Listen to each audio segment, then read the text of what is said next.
أعوذ بالله من الشيطان الرجيم بسم الله الرحمن الرحيم يا أهل الكتاب لم تحاجون في إبراهيم وما أنزلت التوراة والإنجيل إلا من بعده أفلا تعقلون ها أنتم هؤلاء حاججتم فيما لكم به علم فلم تحاجون فيما ليس لكم به علم والله يعلم وأنتم لا تعلمون صدق الله العلي العظيم۔ کل یہ بات ہو رہی تھی، وہ وفد جو 60 آدمی پر جو مشتمل تھا، آپ صلی اللہ علیہ وسلم سے مذہبی اور سیاسی گفتگو میں تھا۔ آ کر انہوں نے،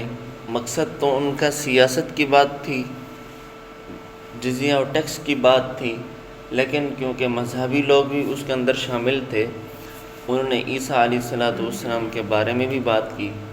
پھر انہوں نے یہ کیا کہا، ہر بندہ اپنی لڑی کو ابراہیم علیہ السلام تک پہنچاتا ہے کہ کیونکہ وہ کہتے ہیں کہ ابراہیم علیہ السلام بھی یہودی و نصرانی تھے، ہم بھی ان تک پہنچتے ہیں۔ مشرک بھی یہی کہتے ہیں، یہود و نصارہ بھی یہی کہتے ہیں، عیسائی لوگ بھی یہی کہتے تھے۔ تو اللہ رب العزت نے سب کی تردید فرما دی۔ یا اہل الکتاب لم تحاجون فی ابراہیم، کہ اے اہل کتاب، اہل کتاب سے وہی لوگ مراد ہیں یہودی اور نصارہ جو تورات، انجیل اور زبور کو ماننے والے تھے، کیونکہ وہاں تینوں موجود تھے، تورات کو ماننے والے بھی موجود تھے، انجیل کو ماننے والے بھی موجود تھے، زبور کو بھی لوگ یہ بھی موجود تھے۔ تو اللہ تبارک و تعالی نے ان تینوں سے مخاطب ہو کر فرمایا کہ اے اہل کتاب، تم کس چیز میں ابراہیم کی جھگڑتے ہو؟ میں نے تو ابراہیم علیہ السلام پر تورات اور انجیل تو نازل نہیں کی۔ تورات کا مذہب یہودیت تھا، انجیل کا مذہب نصرانیت تھا، کہ اے اہل کتاب تم کیسے جھگڑتے ہو ان بارے میں؟ میں نے ابراہیم علیہ السلام پر نہ تو تورات نازل کی ہے اور نہ ہی میں نے انجیل نازل کی ہے۔ تورات ابراہیم علیہ السلام کے 1500 سال بعد اللہ رب العزت نے نازل فرمائی، اور انجیل 3,500 سال بعد نازل فرمائی۔ تو اللہ رب العزت ان سے فرما رہے ہیں، اتنا دورانیہ ہے، اتنا عرصہ گزر گیا، یہ کیسے ہو سکتا ہے کہ تم عقل سے تو کچھ سوچ لو کہ ایک قانون بنایا جا رہا ہے کہ مذہب پہلے ہے، قانون بعد میں لاگو ہو رہا ہے، یہ کیسے ہو سکتا ہے؟ کہ تمہاری کتاب تو اس وقت موجود تھی نہیں۔ ابراہیم علیہ السلام تمہاری کتاب، تمہارے نبی اور تمہاری کتاب آنے سے پہلے ہی وہ چلے گئے۔ قانون اس وقت کا بنا ہوا جو آج تم استعمال کر رہے ہو، یہ کیسے ہو سکتا ہے؟ یعنی قانون تم آج بنا رہے ہو، مذہب تمہارا پہلے گزر چکا ہے، یہ کیسے باتیں کرتے ہو؟ یعنی کہ آج کل کے دور کی بات جس طرح ہم کر لیں، یعنی کہ چوری کرنے کا، جو بندہ چوری کرے گا اس کا ہاتھ کاٹا جائے گا، یہ قانون بنا ہوا ہے، اس شریعت کے اندر یہ قانون ہے، جو بندہ چوری کرے گا اس کا ہاتھ کاٹا جائے گا۔ اب یہ اور کسی ایسی طرف آ جائیں کہ جو بندہ تلاوت کرے گا اس کو ہم پیسے دیں گے۔ اب یہ قانون تو لاگو نہیں کیا، نہ ہی قانون بنا ہوا ہے،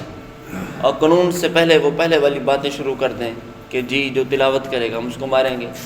یعنی کہ اوٹ پٹنگے کی باتیں ایسے کرنے۔ تو اللہ رب العزت نے فرمایا کہ ابراہیم علیہ السلام نہ یہودی ہیں نہ ہی نصرانی ہیں، آپ ان کے بارے میں کیوں جھگڑتے ہیں؟ کیونکہ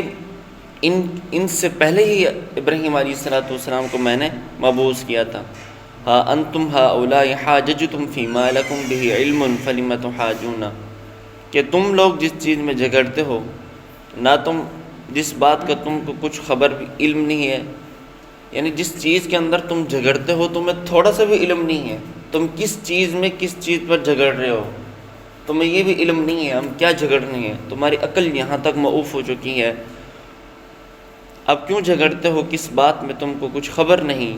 یعنی کہ جس چیز میں تم جھگڑتے ہو اس چیز کا تمہیں کچھ بھی علم نہیں ہے، تم کس چیز میں جھگڑ رہے ہو، ایک دوسرے میں اس طرح کی باتیں کر رہے ہو، کیونکہ اس وقت یہ تینوں لوگ موجود تھے، 60 آدمیوں کا وفد، ابھی ان سے ابھی مذاکرات ہو رہی ہیں، اب اللہ رب العزت ان کو تبلیغ و دعوت و تبلیغ کے سلسلے میں یہ لگے ہوئے ہیں۔ تو انہوں نے کہا کہ ہم بھی یہودی ہیں، ہم نصرانی ہیں،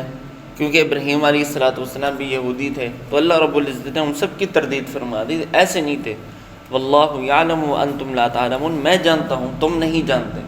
ابراہیم علیہ السلام کو میں ماننے والا ہوں، تم ابراہیم علیہ السلام کے مذہب میں تو موحد تھی، ابراہیم علیہ السلام تو وہ ایک طرف تھے، ملت ابراہیمی پر تھے، ان کو کیا ہی تمہاری چیزوں میں، تم نے تو یہودیت اور نصرانیت میں شرک کرنا شروع کر دیا، تم نے کیا کچھ نہیں کیا، تم نے تو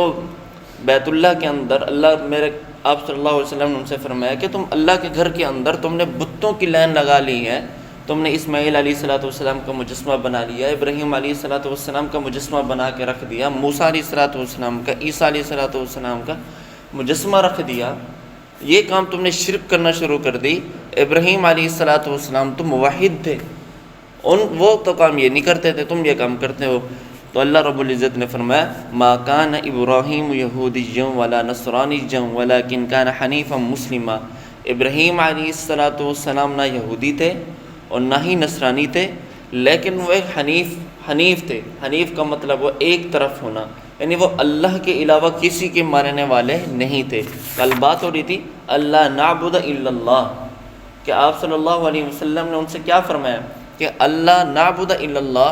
کہ میں اللہ کے علاوہ کسی کی عبادت نہیں کرتا۔ تم بھی یہی کہتے ہو کہ ہم اللہ کے علاوہ کسی کی عبادت نہیں کرتے، حالانکہ تم عملاً تو کر کے نہیں دکھاتے، عمل تم شرک کرتے ہو، منہ سے صرف زبان سے کہتے ہو لیکن عمل تمہارے اس کے علاوہ ہیں۔ ہم جو بات کہتے ہیں زبان سے اقرار کرتے ہیں، عمل سے بھی وہی ہوتا ہے، ہم اللہ کے علاوہ کسی کی عبادت نہیں کرتے، تم تو شرک کرتے ہو۔ یعنی ساری ہی شرک کی تردید کے لیے اللہ رب العزت نے بیان فرمایا کہ ابراہیم علیہ السلام تک تم اپنی لڑی جو ملا رہے ہو، ابراہیم نہ تو یہودی تھا نہ ہی وہ نصرانی تھے، لیکن وہ تو بس میری طرف تھے،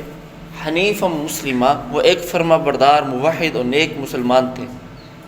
تم کیسے ان کے بارے میں باتیں کرتے ہو؟ جتنی بھی تم باتیں کرتے ہو تم سراسر جھوٹ بولتے ہو۔ ابراہیم علیہ السلام ان چیزوں سے پاک تھے، ما کان من المشرکین، وہ تو شرک اور نہ ہی وہ مشرک تھے، یعنی کہ ابراہیم علیہ السلام تو مشرک نہیں تھے، تم مشرک ہو، تم تو شرک کرتے ہو، یہودیت و نصرانیت میں لگے ہوئے ہو۔ تو آج کل بدعتی لوگ کا بھی یہی کام ہے، بدعتی لوگ کا یہی کام ہے۔ پہلے بھی میں نے آپ سے بات عرض کی تھی، ہمارے علماء نے یہ فرمایا کہ جو بندہ گناہ گار ہو، ایک نہ ایک دن اس کو اپنا گناہ نظر آ رہا ہوتا ہے، وہ کہتا ہے یار یہ جو کام میں کر رہا ہوں یہ غلط ہے، میں نے یہ کام نہیں کرنا، یہ غلط کام ہے۔ اللہ رب العزت ایک نہ ایک دن اس کو اس گناہ سے چھٹکارا دے دیتے ہیں، وہ بندہ معافی مانگ لیتا ہے، اگر اس کو تھوڑی سی توفیق ہو جائے تو اللہ معاف فرما دیتا ہے،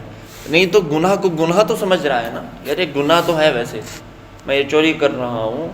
میں فحش باتیں کر رہا ہوں، غیبت کر رہا ہوں، چغلیاں کر رہا ہوں، جو بھی کچھ کر رہا ہے غلط کام کر رہا ہے، شریعت کی حد سے اللہ تعالیٰ کی حدود میں تجاوزات کر رہا ہے، وہ سمجھ رہا ہے کہ یہ کام غلط ہے،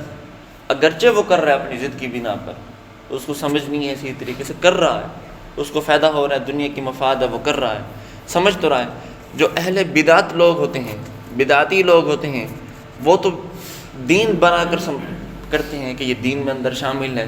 یہ دین ہے، یہ دین ہے، لیکن نہ وہ چیز آپ صلی اللہ علیہ وسلم نے بتائی ہوتی ہے، نہ ہی قرآن میں ہوتی ہے، یعنی کہ ایسے اپنی طرف سے گھڑ لیتے ہیں کہ آپ صلی اللہ علیہ وسلم نے یہ چیز بیان فرمائی ہے تاکہ ہم حضور کے عشق میں کرتے رہیں، اللہ تعالیٰ کی وحدانیت میں ہم کرتے رہیں، نہ ہی وہ ہوتی ہے نہ کچھ ہے۔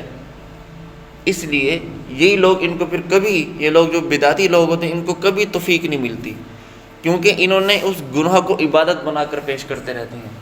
عبادت بنا کر، ان کو پھر کبھی بھی توفیق نہیں ہوتی کہ اس گناہ سے توبہ کریں۔